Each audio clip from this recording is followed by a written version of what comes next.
Bonjour à tous, bienvenue dans cette nouvelle vidéo. Aujourd'hui, de retour chez Gelbla, agriculteur bio autour de Valence. Tu m'accueilles de nouveau sur ton exploitation, dans tes parcelles aujourd'hui. Exactement, avec plaisir. Donc binage aujourd'hui, explique-nous un peu le chantier d'aujourd'hui que Benjamin fait. Aujourd'hui c'est binage des tomates, c'est notre troisième plantation. On échelonne la plantation de tomates sur 5 semaines.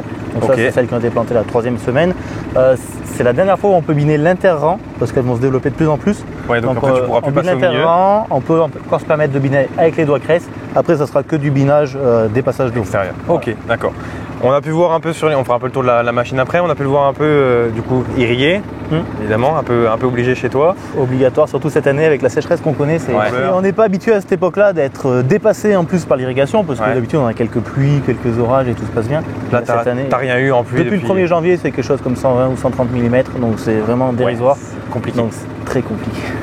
Ok, bon. L'ensemble du coup d'aujourd'hui sur le binage, explique-nous un peu la bineuse, comment ça marche, comment voilà, nous, dans déjà, les grandes lignes. Bon, il faut savoir que c'est mon exploitation, c'est beaucoup d'heures de binage à l'année parce qu'on a les tomates, on a aussi le persil, on a le basilic, on a des fleurs de coriandre, on a de la mélisse maintenant, on a du lavande. Du bleuet que je t'ai vu faire aussi, on va faire du bleuet, ça c'est une machine qui a fait 150 hectares l'année dernière, mine de rien. Cette année, elle va être amenée à faire plus près des 200 ou un peu plus de 200. Donc déjà on est passé il y a 3 ans sur un guidage par caméra parce qu'avant c'est quelque chose qu'on faisait à 2 opérateurs. Donc on avait quelqu'un sur le tracteur voilà, et quelqu'un sur la bineuse avec le guidon. Ça a été une révolution pour nous parce que Benjamin qui fait 99% des binages, il se gère tout seul, il n'a pas besoin de quelqu'un d'autre, j'ai pas besoin d'un autre salarié, j'ai pas besoin d'ailleurs. Voilà, donc il fait ses binages tout seul, c'est top. Ok. Pour la tomate du coup, là, la partie là, c'est la dernière fois du coup c'est ça que tu t'en sers. Ouais, alors toi c'est les doigts crest, tu vois, ils viennent travailler au pied, enfin en bas du pied de tomate. On vient déplacer la terre et on va détruire les petites plantules d'adventice qui sont en train de germer. Tu sais, les petits filaments blancs quand tu grattes la terre. Ouais, bien sûr. Mais l'herbe que tu vois déjà, en fait, elle, tu l'auras pas forcément. L'herbe, en fait, que tu vois déjà, on va faire un passage un peu plus rapide pour la buter et la recouvrir. Le fait de la recouvrir, on va la tuer. Voilà. Mais avec les doigts cresse, on ne va pas venir tuer de l'herbe qu'on voit vraiment, en fait. Il faut savoir aussi que le plant de tomate, selon le vent, selon comment ils sont plantés, ils peuvent être couchés côté droite ou côté gauche. Donc là ta caméra elle capte pas pareil. Voilà, donc ta caméra elle peut être faussée et en cabine dans ton programme tu peux dire voilà, tu te mettras tout le temps 10 cm un peu plus à droite ou 10 cm un peu plus à gauche pour rectifier ça. Là on est plutôt pas mal, là. Elles ont l'air d'être bien poussées bien droites là. Alors là tu vois en plus on est dans des lignes nord-sud, il faut savoir que chez nous c'est ou le vent du nord ou le vent du sud. Donc là du coup le vent va toujours dans ta lignée quoi. Quand on est dans des lignes nord-sud, ça triche pas trop. Pas de souci. Et tu verras que quand on est dans les lignes est-ouest, eh ben, ils sont toujours couchés d'un côté ou de l'autre. Par le vent. Ok, d'accord. Bon, impeccable. Là, toi, Louis, quand on est dans les premières tomates qui ont été plantées, elles ont maintenant 6 semaines. Tu vois que ça commence à jaunir quand tu regardes de loin parce que les premiers bouquets de fleurs sont arrivés. Donc, c'est des tomates qui ont été binées 2 fois avec les doigts cresse. Et ensuite, on a fait un passage en enlevant les doigts cresse, un peu rapide. Tu vois qu'elles sont un petit peu butées. Parce qu'on avait pas mal d'herbes sur le rang. Le fait de faire cette petite butte, on est venu étouffer la petite herbe. Comme tu expliqué tout à l'heure. Voilà. Et du coup, maintenant, c'est impossible, même si tu veux rebiner, de rebiner au milieu. Maintenant, on retouche pas du tout le milieu parce qu'on ferait du mal à la plante. Donc, on va biner que les passages de roue maintenant. Sur le côté. Ok, d'accord. Et ça va être les premières tomates récoltées autour du 15 août. Ok. Donc ça va arriver. Ça va aller très vite. Ça va aller très vite. Si tu regardes bien, tu peux voir les premiers fruits déjà. Donc, si on cherche. Ah oui, ok. Il y a vraiment besoin de l'eau en ce moment. Maintenant, il faut qu'elles ne souffrent pas de l'eau. Si elles souffrent de l'eau, elles vont faire des carences. Et on va avoir de la tomate pas belle avec des manques de rendement. Et en quantité d'eau, on va aller voir l'enrouleur là, mais en quantité d'eau, tu mets à peu près quoi dès qu'on fait une irrigation, en ce moment c'est tellement sec qu'on met entre 30 et 40 mm. Par et semaine. C'est une irrigation entre 6 et 8 jours. Voilà. Donc, en sachant que c'est compliqué, chez nous c'est une région venteuse. La semaine dernière, on a eu presque une semaine avec des forts vents du nord. Et ça arrose très mal. Oui, t'arrives pas à être régulier partout sur toute la parcelle. Jour et nuit ça soufflait, donc c'est très compliqué. Ok, bon, on va aller voir l'enrouleur que tu m'expliques. Allez, je vais te faire voir ça. Bon Gaël, on est devant l'enrouleur. Chez moi, ça existe quasiment pas. T'as de la chance. Ouais, c'est sûr. Explique-nous un peu comment ça marche dans les grandes lignes.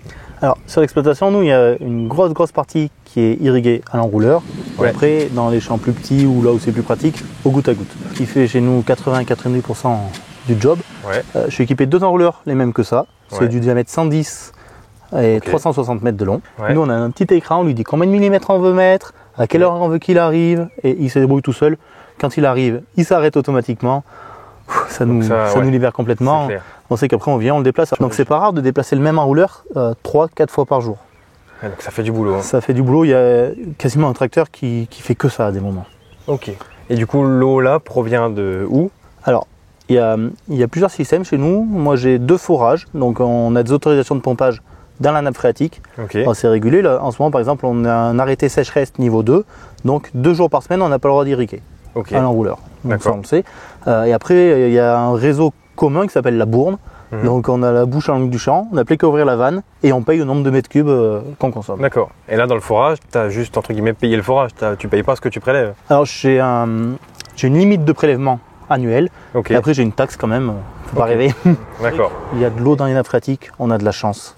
Mais c'est pour ça qu'on est en sécheresse, donc ils nous limitent un petit peu pour préserver cette eau qu'on a la chance d'avoir justement. Ok, bon impeccable.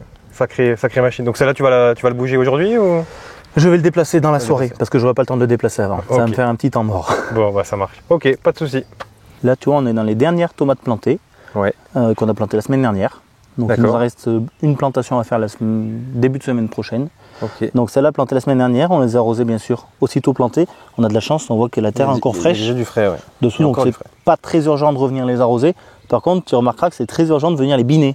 Parce que tu vois, en une semaine, toutes les petites herbes qui ont levé. On commence, Cette année, c'est très compliqué à gérer les adventices, dans le sens où, comme on n'a pas de pluie, les mauvaises herbes ne germent pas, en fait. Donc, comme elles ne germent pas, elles attendent qu'on ait planté ou qu'on ait semé, qu'on arrose, et elles sortent toutes d'un coup. Donc, c'est à nous de ne pas s'endormir sur nos lauriers et d'être très réactifs à ce moment-là. Donc là, c'est l'étape d'après pour Benjamin, du coup. Benjamin, dans la foulée, il va biner celle-là. Ok. Donc là, quand tu les as plantés, ça dépassait déjà? Ça faisait à peu près la même taille. En une semaine, en fait, ils grandissent pas beaucoup, mais ils s'enracinent. On peut regarder l'enracinement. Tu vas être surpris, je pense, en une semaine, de voir à quel point elle a sorti ses racines. Là, les racines qui sortent de la motte. Ah oui, ça c'est en une semaine, ça? En une semaine. Parce qu'elle va chercher le frais autour. Donc c'est pour ça qu'après, c'est beaucoup moins urgent de l'arroser. Parce qu'elle se débrouille d'aller chercher le frais. Elle se débrouille toute seule pour l'instant. Elle développe son système racinaire. Ok. C'est vrai que le frais est pas loin, vraiment pas loin. Il y a les petits filaments, comme je te disais. J'en ai t'en as là. Tu grattes et tu vois tous ces petits filaments en germination. Et donc ça, c'est clair que le binage vient faire des miracles. Voilà. Qu'est-ce que tu as prévu, toi, cet après-midi? Alors, comme je te dis, Benjamin, il est très autonome, donc il va se débrouiller dans les binages. J'irai faire un petit tour en cabine avec lui qui nous parle un peu du boîtier d'ailleurs. Ouais, voilà, comme il a l'habitude. Moi, j'ai l'irrigation, je suis en train de régler un enrouleur. Et si j'ai le temps en fin d'après-midi, je vais passer l'air rotati. Enfin, en ce moment, on manque pas de travail. C'est la course. Voilà. Bon, bah impeccable. Je vais faire un petit tour en cabine et puis on s'en verra sûrement tout à l'heure. Je te laisse voir avec Benjamin. Allez, ça marche, merci bien.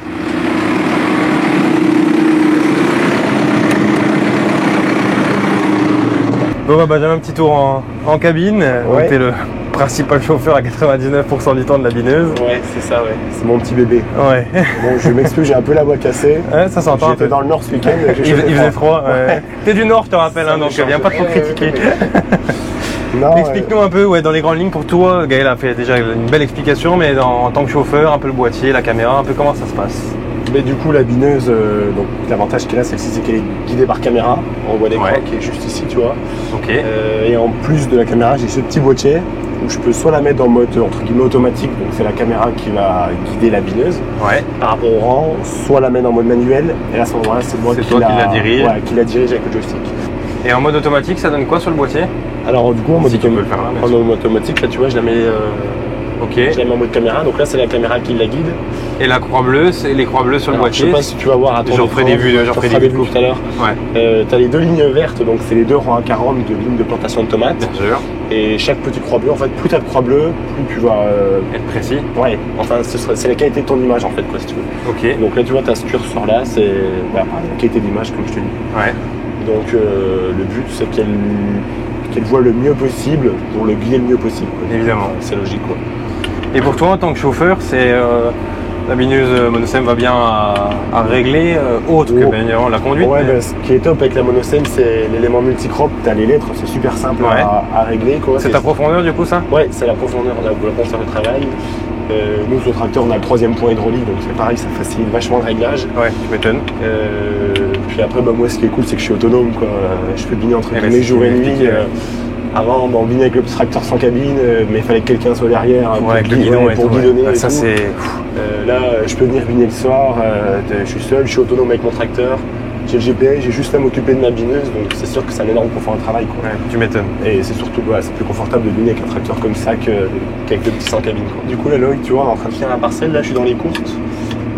Après, on pourra aller dans la parcelle juste en dessous. Je pense que tu étais voir avec elle les petites tomates là qui ont été plantées la semaine dernière. La semaine dernière.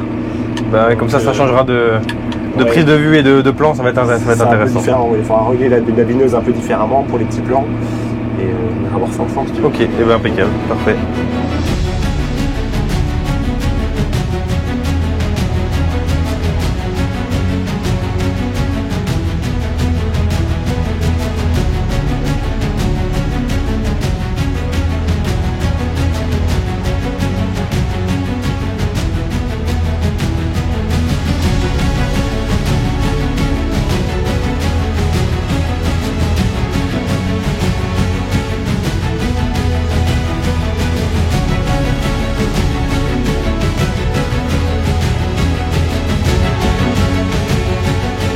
Vous avez commencé les petites tomates du coup? Ouais, on a commencé, j'ai pu faire un tour avec Benjamin. T'as vu, ça fait du bon job. Il connaît bien sa machine et ouais, l'écran et tout, l'automatisme de la caméra et tout, c'est... Il a pu te le présenter un petit peu l'écran. Ouais, franchement, c'est impressionnant. Vous avez eu besoin de modifier un peu les réglages là ou... Il a modifié un petit peu de 3 réglages, bon on n'en a pas parlé, mais il a modifié 2-3 réglages sur l'écran, bah déjà parce qu'on n'est plus sur la même... Sur l'écran, et je voulais dire niveau mécanique. Niveau mécanique, pour l'instant il n'a pas touché plus que ça. T'as vu, hein, ça déplace la terre comme on disait, ça bouge un petit peu cette petite croûte.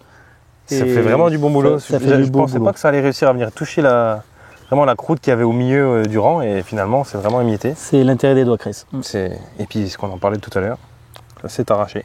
Tous ces petits filaments. Dans 1 heure c'est cramé. C'est clair. Bon bah impeccable. Qu'est-ce que tu as fait pendant ce temps toi? Moi j'étais à la ferme, j'ai reçu un camion, j'ai déchargé un camion, c'est pour ça que je me suis absenté un moment.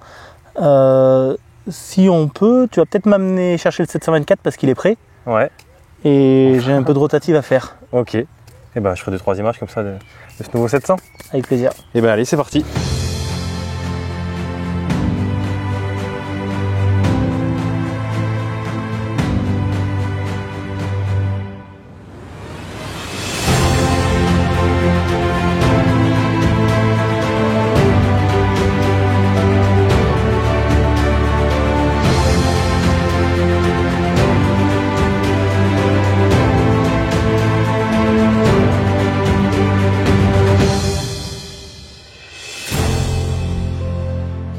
Bon Gaël, tu as pu aller chercher le 700, enfin? À l'instant, ça fait plaisir de le retrouver après 15 jours, 3 semaines d'absence. Il est plus beau quand même que quand il était venu le voir à la concession, il a des pneus et puis des... Ah ouais, toi il avait les roues de mobilette. Il avait les roues de mobilette, exactement. C'est un peu plus de gueule. Bon, on va pas expliquer tout ça, hein. Tu l'as expliqué sur ta chaîne. J'ai expliqué et... Enfin, j'ai expliqué grossièrement, pour l'instant ça reste encore un peu suspens. C'est vrai que c'est quelque chose sous forme de prototype pour l'instant. Donc c'est pour ça. Il y aura une grosse vidéo bien détaillée pour expliquer le système du tank air wheel. Qui est très intéressant. Je pense et que performant, je pense. Ouais. Bon, on va aller mettre un petit coup de rotative. Oui. Bon, bah allez.